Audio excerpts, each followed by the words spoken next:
All right, let's dive in. Today we're going to explore the work of a cognitive behavioral therapy specialist named Veronica Walsh, and we're going to get to the bottom of that feeling of being constantly on edge. More importantly, we'll talk about how you can start to manage it. You know that feeling, right? That constant, low-level hum of alertness? There's no actual danger, nothing to really worry about, but your body is acting like there is. It's just exhausting. Well, guess what?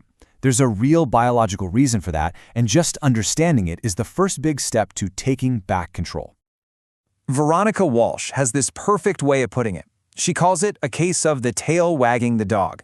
What she means is your body's physical response, that feeling of anxiety, starts dictating your mental and emotional state.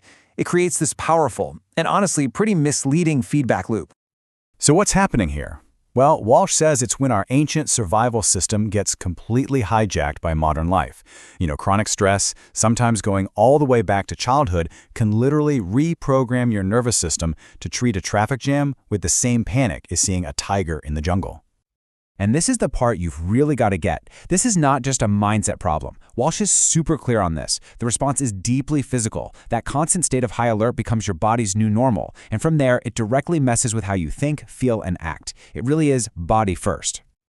So what's actually happening inside your brain to cause all this? Okay, let's get a little nerdy for a second because neuroscience gives us some incredible clues about how our internal wiring can get so scrambled.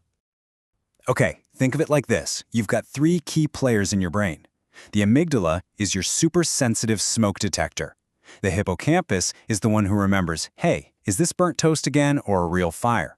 And the prefrontal cortex? That's the calm firefighter who shows up and logically assesses the whole situation. Now, when you're under chronic stress, the phone lines between these three just go completely haywire. And this chart shows you exactly how it changes. The connection between your memory and your fear center, that's the hippocampus and amygdala, it gets supercharged. It becomes a superhighway. Meanwhile, the connection between memory and logic, the hippocampus and the prefrontal cortex, gets weaker. It basically turns into a bumpy old dirt road. You see the problem? Fear gets the express lane, while logic gets stuck in traffic. And the result of all that faulty wiring? A state called hypervigilance. Your brain's fear system literally starts seeing tigers everywhere. Your amygdala starts screaming threat at things that are totally harmless, and that keeps you stuck in that exhausting, high-alert state. So, you've got this body that's constantly screaming danger. What does your brain do? Well, it creates this really powerful cognitive trap. It scrambles to find a reason to justify the feeling, even when there isn't a good one. And this right here, this quote from Veronica Walsh, this is the absolute key to breaking the cycle. Feelings are not facts. This leads straight to a thinking error called emotional reasoning. It's a real trap. It goes something like this. I feel anxious, so this situation must be dangerous. You start using your feeling as proof, as evidence, even when all the actual facts are telling you you're perfectly safe. It's a vicious cycle of anxiety. But here's the good news, and it is really good news. Just like your brain can be wired into this state, it can be rewired out of it. Walsh has this great analogy. She compares cognitive behavioral therapy, or CBT, to insulin for diabetes. It's a tool that helps you regulate a very real, very biological condition. And this rewiring process, it can come from two different directions. The cognitive path is all about changing your thoughts to change how you feel and act. The behavioral path is about changing your actions to change how you feel and think.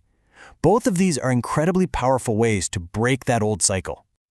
And maybe the most empowering part of all this is that you don't have to just sit there and be a victim of your nervous system. You can actively build a toolbox of skills to manage it yourself.